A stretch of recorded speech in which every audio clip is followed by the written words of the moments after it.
tu vas? Tu vas bien? Ça va et toi? Ça va, merci. Merci de nous accueillir aujourd'hui. Merci à toi pour l'invitation. Écoute, avec plaisir. On est dans les locaux de Percé. Ouais, Ouais, c'est très joli. merci beaucoup. Le but de la rencontre, c'est de parler, c'est de rencontrer des artistes qui ne sont pas forcément que des artistes qui créent des choses, mais aussi qui sont dans l'industrie de l'art, de manière générale. Toi, tu fais beaucoup de choses. On va parler de ça aujourd'hui. Du coup, le concept, c'est t'as un bob avec des petites questions. Ok. Et tu vas devoir piocher dedans. Très joli Bob. Merci. Et puis voilà, je te propose de commencer. Là, ça y est, on y va? On y va, on espère.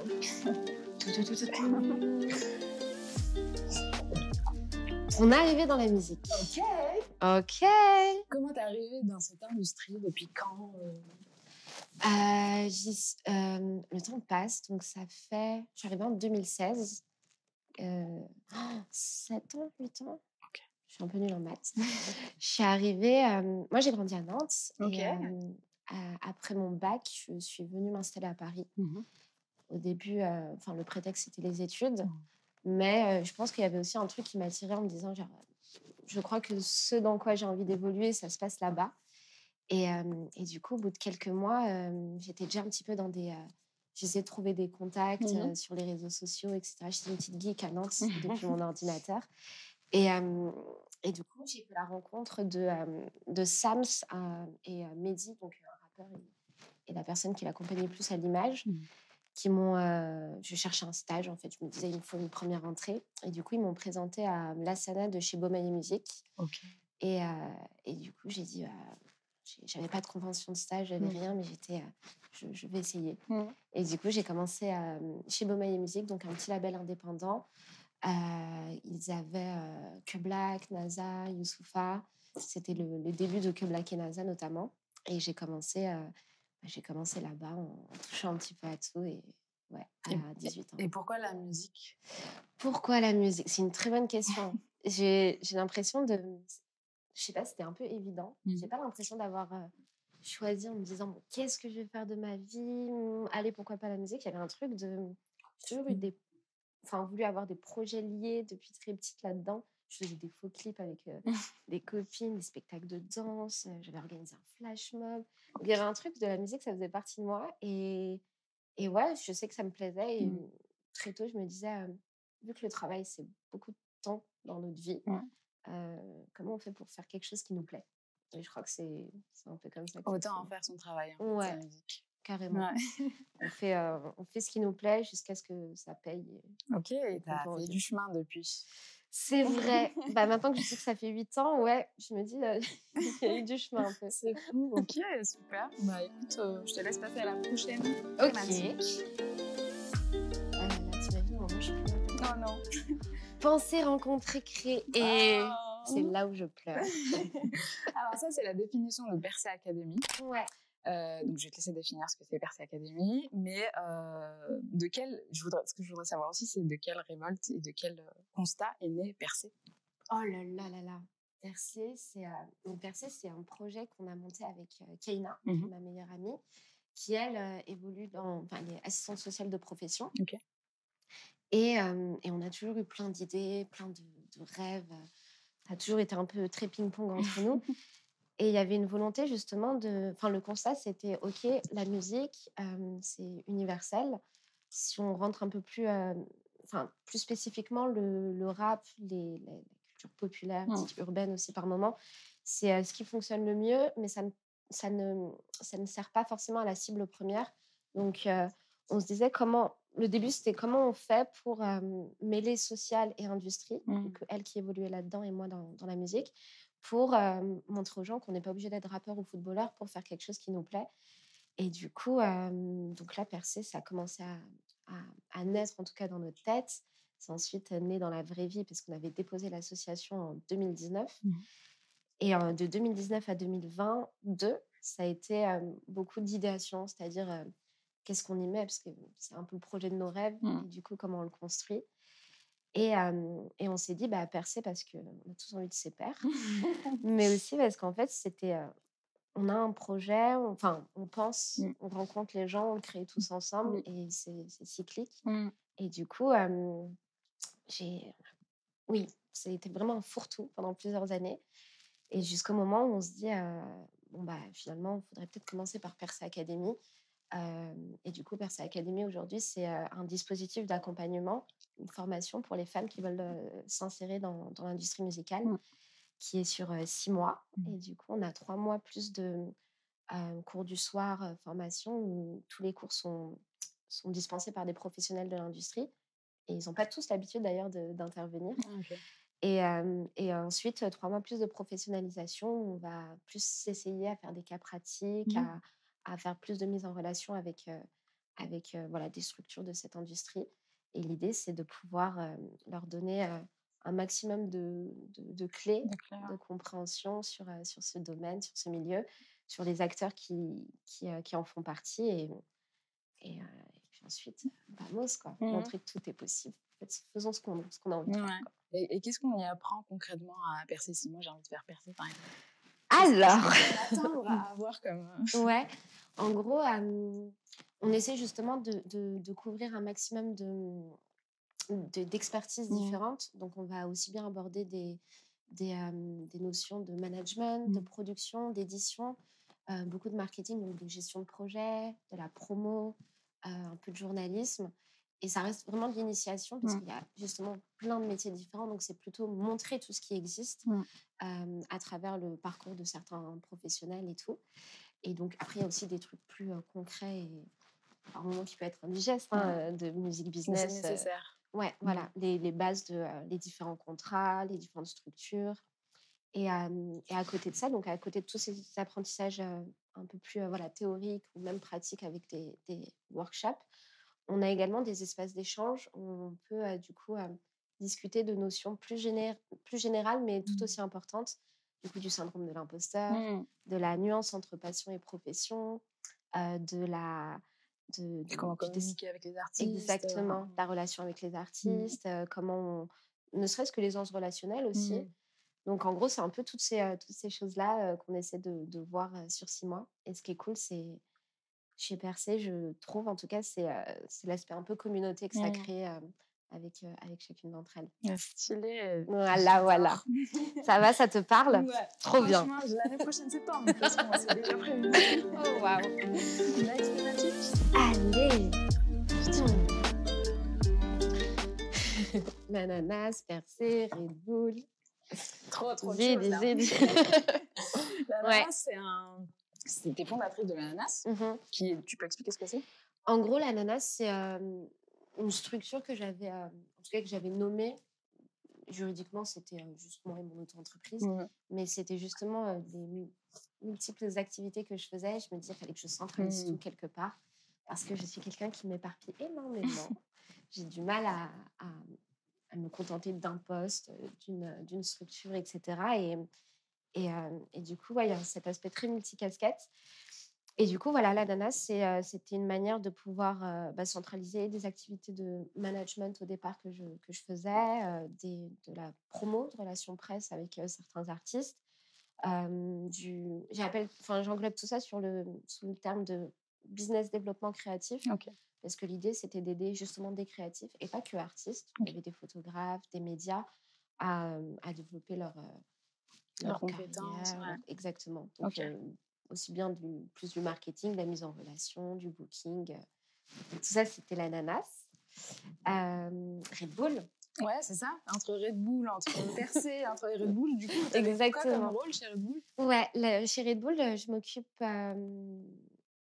m'occupais de la musique au sein de Red Bull, au sein du culture marketing. Donc l'idée, Red Bull évidemment vend des boissons, mais ils sont également actifs sur plein de secteurs, le Mmh. sport beaucoup, Mmh. mais aussi la culture. Et la culture, il y a la danse et la musique. Et moi, en gros, je m'occupais de tout l'aspect musical en France, en tout cas sur Red Bull. Donc aussi, ils ont un studio d'enregistrement, donc c'était pouvoir inviter les artistes qu'on souhaitait soutenir, les contenus qu'on faisait, quel Mmh. invité, quel type de contenu, et de manière générale, comment on fait rayonner la marque dans le paysage culturel, quoi. Vous avez créé Rapomaton? On a créé Rapomaton, exactement, un format de freestyle. Mmh. L'idée, c'était justement de mettre en avant la performance chez des artistes, Mmh. qu'ils soient jeunes ou confirmés, Et ça fait partie des formats qu'on avait lancés dernièrement. On a un format plus de création qui est sur mesure, où là maintenant c'est des featuring entre des artistes. Mais ouais, l'idée c'est de donner des ailes Ouais, c'est à ça. la culture Concrètement. de manière un peu différenciante et qui correspond, quoi. Et du coup, c'est super parce que justement, dans l'idée de pas vouloir se cantonner à un truc, là, il y avait tout plein de choses à faire, de pouvoir travailler avec plein de structures et d'artistes différents. Donc, c'est ça que t'aimes, toi, en fait, c'est dans ce que tu fais, c'est de pouvoir pouvoir c'est de pas vivre. avoir un seul rôle. Exactement. Et t'as toujours c'est motivé par la volonté de mettre en avant des artistes et de les faire monter et de concrétiser leurs idées. Carrément. Et un peu comme ce que tu disais au départ, des artistes au sens très large. C'est-à-dire qu'il y a forcément les artistes interprètes, mais il y a plein de gens qui ont cette fibre artistique ou créative, et puis tu te dis juste, il y a trop de choses à faire. Et justement, mon but, c'est de pouvoir juste faire ce que j'aime avec des gens que j'aime et que ça puisse changer tout le temps, quoi. Donc ouais, ça a été un bon tremplin. Mais merci pour la culture. Merci à Red Bull pour les ailes. Merci à Red Bull pour les ailes. Next, Merci. Accompagner les artistes. Ok. Accompagner les artistes, Sana. Tu travailles avec, ce que tu disais là chez Red Bull, enfin même ce que tu avais fait avant, le fait de faire de la gestion d'artistes. Avec qui tu as travaillé? Alors, les tout débuts, comme je disais, c'était Beaumaillé Musique. Donc, c'était plus une casquette de, on va dire, chef de projet. Donc là, c'était Que Black, NASA, Youssoupha, un peu d'autres artistes du Rosta. Et après, pendant Beaumaillé, j'ai découvert un artiste, un rappeur qui s'appelle Jalito. Et justement, moi, j'étais toute jeune. Lui, c'était vraiment les débuts. Et j'étais dans ce truc de... J'aimerais bien aussi avoir, du coup, un projet sur lequel il y a beaucoup plus de liberté et tout. Donc, j'ai commencé à manager Jalito. Et un an après, j'ai découvert Lazara, qui est une chanteuse québécoise qui chante en français. Et pareil, j'ai eu un vrai coup de cœur et je me suis dit, c'est à ce moment-là où parce qu'entre-temps, je suis passée chez OKLM. Et à ce moment-là, j'ai voulu, on va dire, transformer le côté accompagner des artistes de manière sur le côté de mes activités en main job. Donc, j'ai rejoint une agence de management. Et du coup, j'ai développé mes 2 artistes, mais j'en ai aidé également d'autres. Et c'est cool parce qu'il n'y a pas plus formateur que le management pour accompagner des artistes dans leur carrière. Tu vois vraiment tout, tu touches à tout et c'est trop cool. Il y a d'autres manières aussi d'accompagner les artistes sur la promo, comme j'ai pu faire avec Ben PLG, très brièvement avec HSH et TIFF, ou des Roxane plus sur la photo. Mais plus le temps passe, et plus j'ai réalisé que justement, j'avais pas envie de... En tout cas, le management me plaisait plus. Ou du moins, je pense que j'ai découvert et je me disais, c'est pas ça que j'ai envie de faire de ma vie. Parce que en fait, c'est très... tu sais, quand tu manages un artiste, c'est un des rôles où justement, tu ne vois pas le projet comme juste un produit à vendre. Tu sais, le côté humain. Et moi, je pense que c'était un truc qui était très prenant, où tu peux vite t'oublier aussi. Et je me suis dit, j'aime bien pouvoir accompagner des artistes, mais peut-être plus de manière ponctuelle ou sur un segment particulier, mais accompagner dans leur globalité, j'ai fait. C'était vraiment cool. Mais c'est pas ce qui me plaît le plus, je crois. Oui, ça te prend beaucoup de... Faut vraiment dans l'équipe de l'artiste à 24, surtout si c'est un artiste montant. Exactement. Plus il monte, plus il y a des dates, plus il y a des choses à faire. Exactement. Et tu dois partir. Et tu le rassures en même temps, parce que en fait, c'est encore une fois ce côté humain quand tu es dans le management. C'est pas juste tu nous rends ça, ça, ça, et qu'est-ce qu'on fait, ça mélange tout plein de choses. Donc trop cool. Mais ouais, petite pause là-dedans, en tout cas. Mais c'est pas une chose que tu oublies complètement. Non, ça parce que des fois, tu as des coups de cœur. Et quand justement, en parlant de coups de cœur, comment tu choisis avec qui tu travailles? Avant, j'avais du mal à dire non. Je pense que ça, c'est un peu les débuts quand tu travailles dans la musique. Tu es plutôt en mode, j'ai une opportunité, il faut que je la saisisse. Et là, maintenant, c'est justement du coup de cœur où, en fait, je vois des artistes et tu sais, tu te dis, ah, ça pourrait être... Enfin, je sais pas, tu commences à avoir le cerveau qui bouillonne et tout. Tu te dis, oh, mais attends, mais j'imagine ça, ça, ça. développé un réseau, donc tu vois aussi à quel point ça peut être plus simple Oui. d'aider et tout. Et du coup, là, justement, c'est comment je peux aider. Ok. Généralement, là, les derniers coups de cœur, c'était j'aime T'as trop. besoin de quoi Ouais, comment je peux aider. Mm. J'aime bien, je veux aider. Mais c'est bien aussi parce que du coup, ça permet à l'artiste de savoir que voilà, Mm, il a certaines clés. ouais, S'il a besoin d'une chose en particulier, grave. il peut décider lui où il va avoir besoin d'aide. Et c'est archi important, justement, d'éduquer ou d'accompagner aussi sur l'entrepreneuriat des artistes. Mm. Tu vois, typiquement, on peut se dire, ouais, la finalité, ce serait d'avoir un label ou de diriger un label dans une grande maison de disques et tout. Mais je trouve que c'est plus intéressant plutôt d'accompagner les artistes et leurs producteurs aussi Mm. à se dire, voilà, c'est quoi votre vision, c'est quoi votre business plan, c'est Mm. comment vous allez récupérer de l'argent et tout. Et Mm. il y a un truc un peu désintéressé pour moi économiquement là-dedans, mais c'est plutôt, je trouve que c'est important du coup de se réapproprier aussi sa carrière en 360 et pas que l'aspect Oui, c'est artistique. vrai. Ils ne sont pas souvent impliqués dans ce Ouais, genre de décision, alors que c'est au final ce qui compte et ce qui permet après exactement, la longévité de leur carrière. Elle permet de, enfin, le départ est là, quoi. Ça dépend exactement. de ça. Et puis, ouais, Mm. l'indépendance, Mm. allons-y. Mm. Donc, Mais ouais. c'est aussi la volonté de percer, c'est justement de donner les clés pour que les gens soient indépendants. Exact. Enfin, en tout cas, qu'ils puissent l'être s'ils ont Ouais. envie. Et l'idée, justement, de percer, c'est on se focus pas sur des artistes à proprement parler, Mm. enfin des artistes, encore une fois, interprètes et Mm. tout, mais plutôt l'entourage d'un artiste. Et l'idée, c'est que bah, quand tu sors de là-bas, si tu as envie de développer un artiste personnellement de manière Mm. indépendante, ou du coup même au sein d'une grande maison de disques et tout, bah, tu puisses être en mesure un peu d'avoir les réflexes, Ouais. de pouvoir le faire, quoi. Ouais, Stylé. voilà, voilà. Next one. Tout, tout, tout, tout, tout. J'adore. J'adore vraiment. C'est là qu'on flash, quoi. Bah là, c'est deep. Artiste versus santé mentale, justement. Ouais. J'aimerais parler d'un documentaire qui est sorti il y a quelques mois. Mhm. Que se passe-t-il dans la tête du rap français, qui parle donc de toute la charge mentale des artistes. Ouais. Il y a beaucoup de chiffres sur le nombre d'artistes qui sont en dépression, Ouais. l'anxiété, enfin voilà. Comment on accompagne, parce que tu parlais maintenant d'accompagnement, comment on accompagne moralement et mentalement les artistes? Ça, c'est une bonne question. Parce qu'en vrai, je pense que, tu sais, il y a un truc de, justement, juste une intelligence humaine, tu vois, une humanité où tu as envie de préserver forcément la personne. C'est pour ça que je parlais de, c'est un des seuls cas où, enfin, un des seuls cas. En tout cas, tu vois pas juste comme un produit et du coup, forcément, tu prends en considération l'aspect humain, comment la personne se sent, où est-ce qu'elle veut aller, est-ce que tout va bien, est-ce qu'elle arrive à déconnecter et tout. Mais je trouve que justement, la santé mentale, elle concerne également du coup les gens qui accompagnent ces artistes-là, qu'on a tendance à beaucoup s'oublier. Et cette industrie, elle est très drainante. Ouais. Et du coup, gros bisous à Schkid qui a participé à ce documentaire. À Wafa, aussi. Ouais, à Wafa, de belles personnes sur ce docu. Mais en gros, c'est pas évident justement de déconnecter un peu et de se prioriser là-dedans parce qu'on a l'impression que c'est un truc qui tourne très vite. Comment on fait, nous, pour toujours avoir notre place déjà, ne serait-ce que pour se sentir légitime, C'est ça. légitimer nos sentiments, nos émotions, s'écouter. Et du coup, je pense que moi, c'est une des raisons pour lesquelles, justement, j'avais plus envie d'accompagner en 360 des artistes parce que j'ai eu l'impression de m'être perdue et de plus m'être écoutée, plus être attentive à mes ressentis, à ma santé mentale.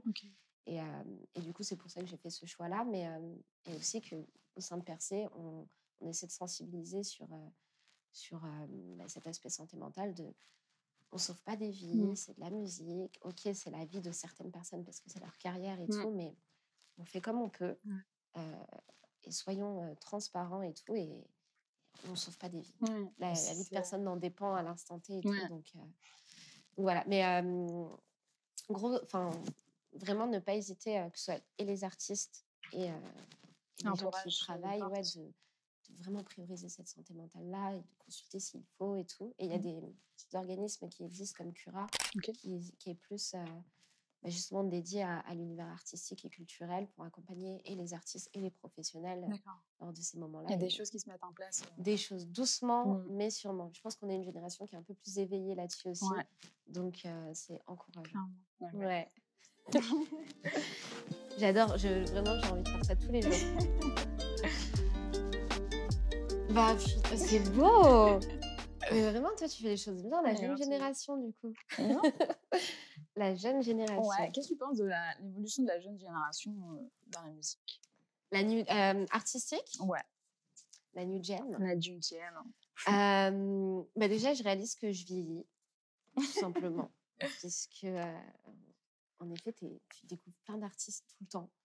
Et t'es en mode genre, et puis il y a plein d'artistes où justement, il y a plein de...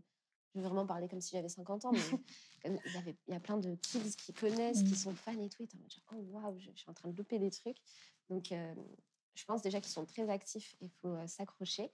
Mais sinon, justement, on parlait de cette notion d'indépendance et tout. Moi, je trouve ça super cool. Il y a plein justement de jeunes artistes qui ont une vision, qui ont une identité, qu'elle soit musicale, visuelle, et même une strat, tu vois, vraiment un postulat. Ils savent. Exactement. Et que du coup, contrairement à avant, en tout cas, j'ai l'impression qu'il y a justement plus ce truc de on va faire les choses à notre façon, indépendamment des maisons de disques, de la strat, des médias, etc.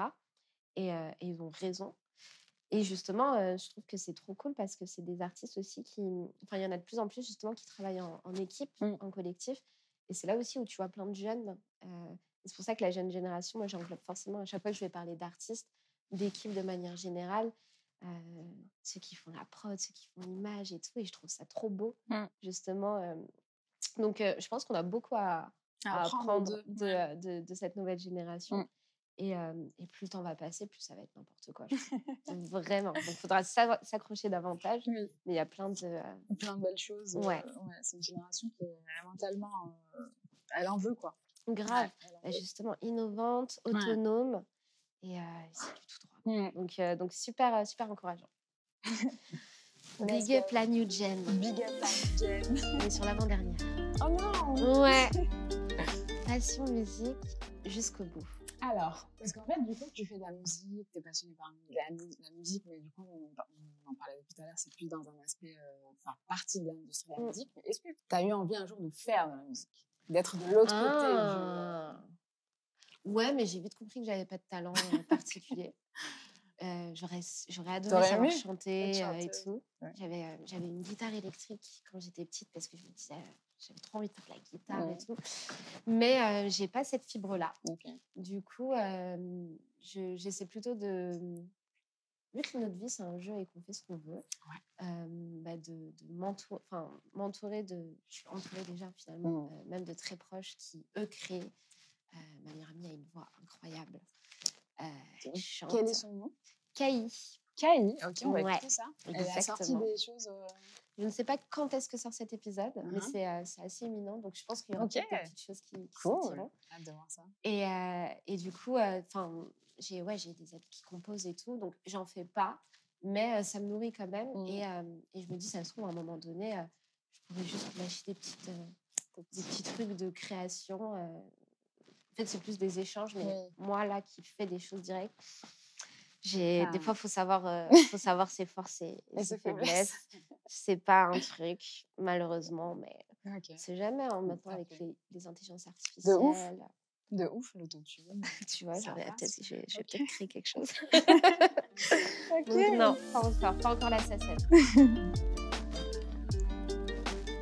Ah, c'est beau! La culture du partage.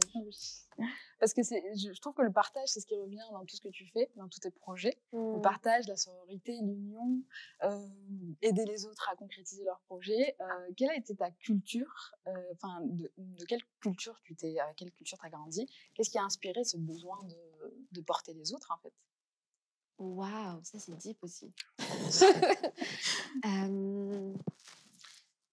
Moi, j'ai grandi toute seule avec ma maman. J'ai des frères et sœurs, mais avec qui j'ai pas grandi. Et du coup, je pense qu'il y a eu toujours une envie de créer une sorte d'univers familial, d'avoir les tiens, quoi. Donc, je pense qu'il y a un petit peu de ça. Et puis après, il y a, au niveau de la culture, en tout cas celle que j'ai choisie, si on parle encore une fois d'hip-hop et tout, je trouvais qu'il y avait aussi un truc de représentation, de représentativité en termes de communauté.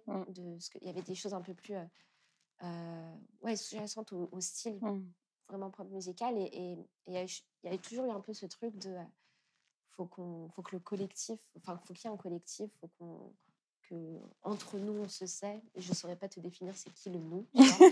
Mais il y a juste c'est tous ceux qui adhèrent, en fait. Exactement, de comment on fait ça. Et après, ça a été très... au début, je pense, un peu inconscient.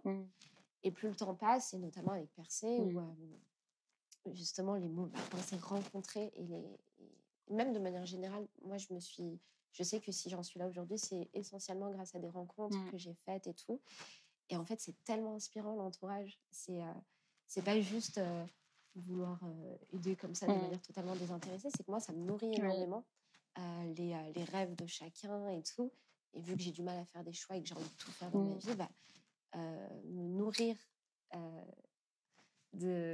justement des inspirations, des rêves de mon entourage et tout. Je trouve que ça te montre qu'il y a tout qui est possible. Et encore et puis en plus, moi je trouve ça nul de faire les choses dans son coin. Justement, si on veut avoir de l'impact et tout, c'est venez, on s'unit, venez, on fait des choses et on essaie vraiment de créer quelque chose tous ensemble. Et puis après, je pense que c'est aussi juste des convictions qui peuvent être très humaines, mais si on creuse encore, ça dessine peut-être des choses qui sont peut-être plus de l'ordre politique et tout, où t'as juste envie de se dire genre venez le pour nous, par nous, que ça dise quelque chose. Et du coup, on essaie comment on fait pour justement préserver et entretenir ceux qui sont déjà là, autour de toi, motivés, pour ensuite, ça se trouve, faire cet effet papillon et ensuite aller susciter la motivation chez ceux qui ne l'avaient même pas et tout. Donc, investir sur les humains, moi, je trouve que c'est le meilleur truc. Oui, c'est vrai. Grandir ensemble, évoluer ensemble, faire bouger les choses ensemble. Exactement. Puis après, tu crées des liens, quoi. Et après, tout est possible. Donc, c'est beau. Donc, partageons. C'est beau, c'est beau. Bah, écoute, c'était la dernière carte. Ouais, c'était génial. On refait ça tous les jours. Ça marche. Tous les samedis, je suis là. Merci beaucoup, Sana. Merci pour l'accueil. Merci à toi. Merci pour l'invitation et pour ce que tu fais. Merci pour donner la parole à justement des créatifs ou des artistes au sens large. C'est nécessaire. Merci pour Percé Academy aussi. Merci d'exister. Percé. La caméra. Et gros bisous à Kaina qui est juste là de chez Percé. C'est une des il faut la comprendre. Exactement. Voilà. Bon, bah, du coup, check. Merci beaucoup. À très bientôt. Bye.